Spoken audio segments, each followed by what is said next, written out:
Caros alunos, estamos na nossa terceira semana da nossa linha de formação específica, módulo 3 já. E para esse módulo escolhemos como tema Ciência e Tecnologia em Saúde. Nessa disciplina, como vocês sabem, então estamos trabalhando eu, professora Eliane e professora Deres. 3 assuntos principais abordaram então este tema. Ciência e Tecnologia em Saúde, abrangência da área, que aconteceu na primeira semana, foi o texto da primeira semana. Estudos e pesquisas em saúde no Brasil, que foi o nosso texto da segunda semana. E agora, nesta terceira semana que estamos iniciando, temos como texto base Tecnologia da Informação.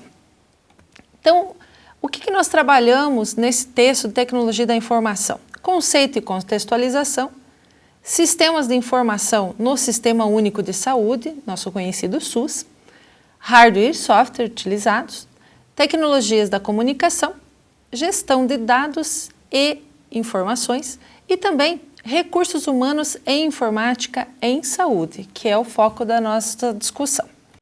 O conceito de tecnologia da informação, chamado de TI, não é único e vem tendo sua abrangência expandida nos últimos anos, possivelmente como um reflexo das evoluções da área, a que se refere.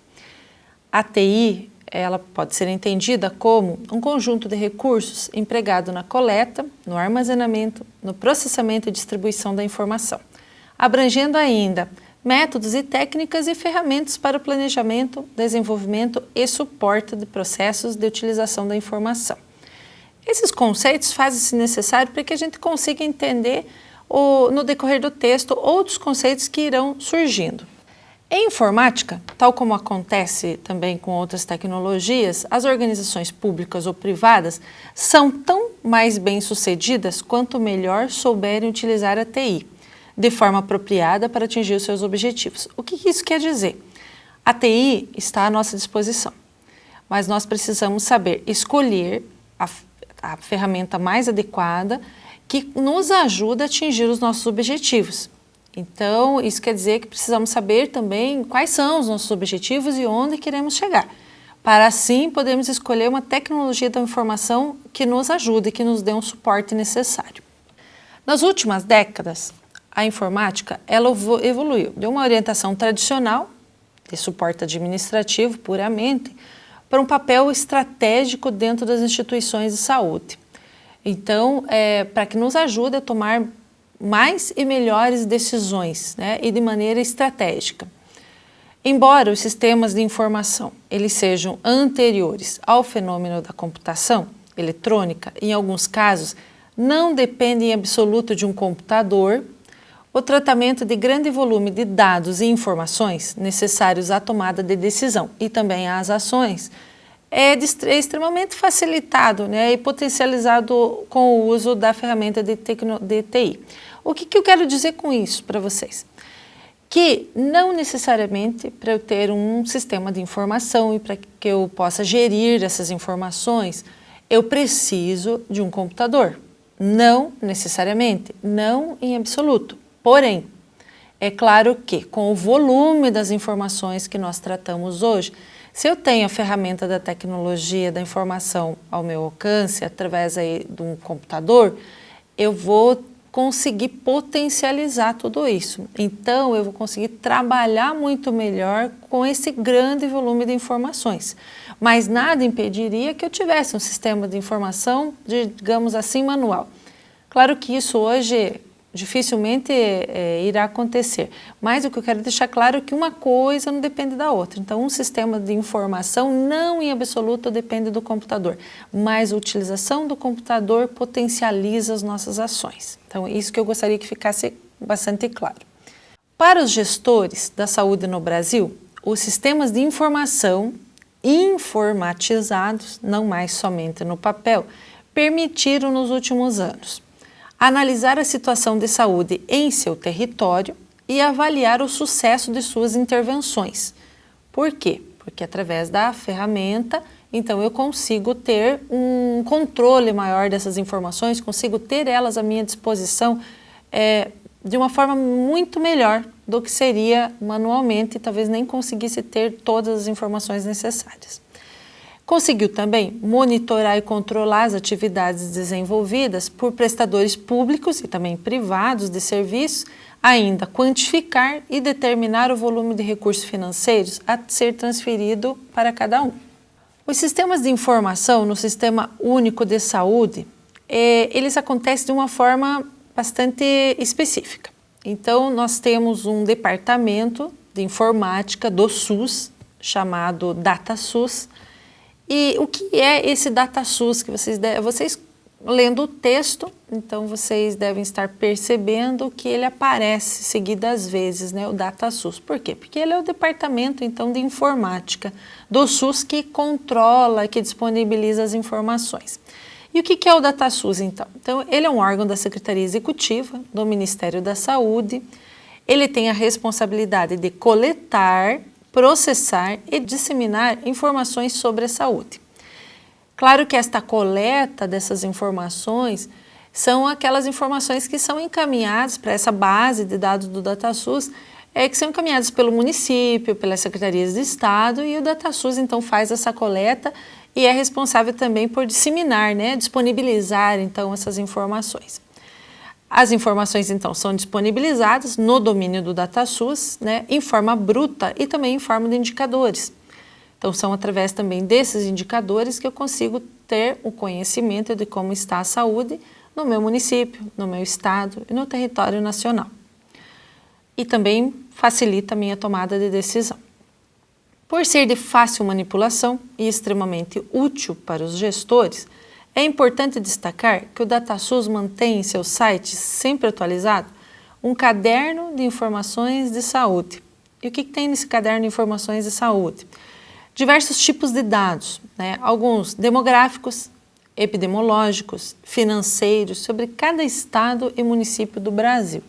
Alguns aspectos precisamos destacar aqui que são relevantes para a tomada de decisão dos gestores no que se refere então à informática.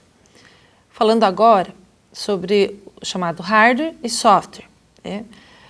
Quando falamos em hardware, automaticamente já vem à nossa cabeça o computador e software, o software que nós vamos utilizar, né, para manipular, para trabalhar com essas informações. Então, eu gostaria só de dizer para vocês que o termo hardware não se refere apenas aos computadores, mas também aos equipamentos embarcados em produtos que necessitam de processamento computacional, assim como os dispositivos encontrados em equipamentos hospitalares, em automóveis, em aparelhos celulares e tantos outros que nós temos aí à nossa disposição. Já no que se refere ao software, ou também conhecido como programa, eles são geralmente classificados em dois grandes grupos. Um é o software do sistema, né, que inclui, por exemplo, o sistema operacional, a interface gráfica, né, que em conjunto permitem ao usuário interagir com o computador e seus periféricos, e temos também o software aplicativo, como, por exemplo, um software como os da Microsoft Office, Word, o Excel, né, ou os desenvolvidos pelo DataSUS, que é o que nós trabalhamos. Que é o SIM, o SINASC, que permite ao usuário fazer uma ou mais tarefas específicas. E eu gostaria de dizer também que, embora não exista uma fonte regular de financiamento federal para a aquisição de hardware e software, a maioria dos programas e projetos finalísticos do Ministério da Saúde prevê um grande recurso para essa finalidade, né? Um volume muito grande então de recursos para essa finalidade de execução, descentralizada ou não, de maneira a garantir o envio por estados e municípios das informações de que necessita. Então, existe uma fonte de financiamento para a aquisição de software e hardware para os estados, né, e municípios. Por quê? Porque se os estados e os municípios não enviarem as informações para a base de dados do DataSUS, não há como se coletar. Então, essa base de dados precisa ser alimentada constantemente para que com esses dados nós possamos transformar tudo isso em informação e para que possamos tomar as nossas decisões de maneira estratégica. O DataSUS, de forma mais esporádica e pontual, financia também alguns projetos apresentados por outras esferas de governo, Apesar disso, a maior parte dos gastos das secretarias de saúde fica mesmo por conta dos orçamentos daí já dos estaduais e municipais. E como é que se dá a gestão de dados, então, e informações? Então, já sabemos que para que a gente faça essa gestão de dados e informações, precisamos utilizar, então, da ferramenta, né, do hardware e do software adequados aos nossos objetivos. E como que nós trabalhamos essa gestão desses dados, dessas informações? Essa gestão envolve necessariamente algumas coisas bem pontuais. Primeiro, a responsabilidade pela garantia de melhores condições técnicas para os processos de coleta, tratamento e disseminação de informações, e também para a manutenção da base de dados, que precisa estar sempre atualizada. Bem como precisa também de uma definição e implantação de padrões e normas que permitam a comunicação de informações entre os diversos sistemas digitais e garantam autenticidade, segurança no armazenamento e transmissão dessas informações. Então, que essas informações não sejam distorcidas e que elas sejam seguras. Que elas tenham uma segurança no seu armazenamento. Então, precisamos aí, para gerir esses dados, essas informações, precisamos ter aí algumas normas. E agora, falando de normas, falando da gestão dos dados das informações, precisamos também falar da privacidade, da confidencialidade e segurança da informação em saúde. Para a área da saúde, a garantia da privacidade das informações relacionadas aos usuários é essencial e prioritária. Acredito que não seja nem necessário fazer uma explanação sobre isso. Claro que todas as informações, seja de uma empresa pública ou privada, ela tem que ter uma garantia de privacidade. Mas, além disso, nessa área em que nós estamos, precisa de um cuidado ainda maior. Porque estamos trabalhando aí com os nossos pacientes, com informações pessoais desses pacientes. Então, nunca é demais lembrar que apenas uma única informação sobre uma só pessoa, fornecida de maneira incorreta ou inadequada, pode ocasionar um grande estrago. Então, estamos mexendo aí com vidas. Os transtornos para o paciente vão do individual até o coletivo, da sua privacidade até o desrespeito ao direito à cidadania. Então, precisamos tomar muito cuidado com a privacidade, com a confidencialidade e segurança das informações em saúde.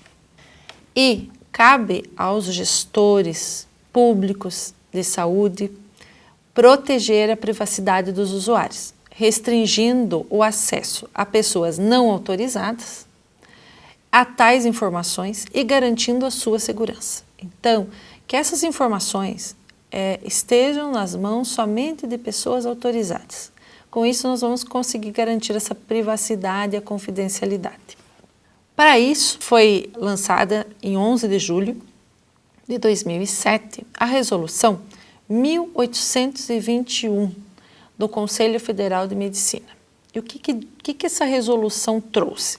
Ela aprovou as normas técnicas concernentes à digitalização e ao uso de sistemas informatizados para a guarda e manuseio dos documentos dos prontuários dos pacientes, autorizando a eliminação do papel e a troca de informação identificada em saúde. Ou seja, podemos deixar de lado o papel e ter tudo digitalizado, mas para isso precisamos de normas, que é para essas informações não caírem em mãos que não devam cair. Entre as principais questões, então, regulamentadas pela resolução, nós destacamos, então, que pode ser realizada a digitalização dos prontuários dos pacientes, desde que o modo de armazenamento dos documentos digitalizados obedeça às seguintes normas. Os métodos de digitalização devem reproduzir todas as informações dos documentos originais. Ou seja, eu não posso ter uma informação num documento original, num manuscrito, e outra informação digitalizada. Então, precisa ser idêntico, né? Os dois precisam ser idênticos. Os arquivos digitais, oriundos da digitalização dos documentos do prontuário dos pacientes, devem ser controlados por um sistema especializado de gerenciamento eletrônico de documentos, o GED, que possua minimamente as seguintes características. Primeiro, capacidade de utilizar base de dados adequada para o armazenamento dos arquivos digitalizados. Segundo, precisa ter um método de indexação que permita criar um arquivamento organizado, possibilitando a pesquisa de maneira simples e eficiente, porque dados desses prontuários são dados que nos possibilitam a pesquisa, nos possibilitam comparações, nos possibilitam tomadas de decisões, né? Então, preciso que isso esteja organizado. E terceiro, a obediência aos requisitos de garantia de segurança 2, né, que é o nível de segurança 2, estabelecidos onde? No Manual de Certificação para Sistemas de Registro Eletrônico. Então, essa é uma norma, né, que para que ele seja digitalizado, ele tem que estar dentro desse padrão que tem no manual, que é o NGS2, né, que é o Nível Geral de Segurança. E como que nós vamos trabalhar com a qualidade das informações em saúde? Primeiro, é necessário o acompanhamento e o controle em todas as etapas da produção, né? Quais sejam durante a coleta, durante o tratamento, durante o armazenamento e durante a disseminação da informação. Se não tivermos controle disso, não teremos a garantia de uma qualidade dessas informações. Para todos os sistemas de informação, devem ser previstos os procedimentos que melhor se adaptem às suas características próprias. É essencial também que o aferimento da qualidade seja feito em intervalos regulares, ou seja, seja feita uma checagem a intervalos regulares previamente já estabelecidos. Por quê? Porque com base em parâmetros estabelecidos, de maneira a permitir uma correção oportuna dos problemas detectados. Então, se eu tenho paradas, checagens constantes, aferição constantes e planejadas, eu consigo também solucionar problemas, consigo detectar e solucionar esses problemas ainda em tempo ideal. Isso me dará uma condição de qualidade das informações. E finalizando, eu gostaria de abordar agora, rapidamente, a questão dos recursos humanos em informática em saúde. Ou seja, de maneira geral, um profissional de tecnologia da informação em saúde deve ou deveria conhecer uma das duas áreas envolvidas, informática e saúde pública, em profundidade. Uma das duas áreas ele deve conhecer em profundidade, mas dominar também os principais conceitos pertinentes à outra. Ou seja, o profissional que vai trabalhar nessa área, ele precisa entender muito bem da informática ou muito bem da saúde pública, mas também deve entender bem os conceitos principais da outra área, certo? Então, o que se observa é que quando os sistemas setoriais são postos sob a responsabilidade de informatas puro, ou seja, pessoas que conhecem muito bem da tecnologia da informação, mas simplesmente dessa área e não conhecem da gestão pública de saúde, o que vai acontecer? A forma de tratamento e disponibilização das informações deles, derivadas, elas mostram-se inadequadas aos usuários, né, das áreas finalísticas. Ou seja, por que muitas vezes eu digo assim, esse sistema não me atende, esse sistema não me ajuda a cumprir os meus objetivos, não me traz as informações que eu necessito para tomar as minhas decisões. Porque na formatação disso, talvez estivesse trabalhando alguém que conheça muito bem a ferramenta, mas não conheça os conceitos principais e pertinentes à área. E isso é o que acontece em saúde. Então, esse profissional precisa conhecer da ferramenta, mas precisa também conhecer dos principais conceitos, do objetivo, da finalidade dessas informações, para que ele possa cada vez mais aprimorar esse sistema e tornar cada vez melhor essas informações para que elas nos ajudem realmente a tomar as nossas decisões. Espero que este texto dessa semana tenha sido de grande valia para vocês. Vocês sabem que esse texto também é o nosso texto base para a nossa avaliação.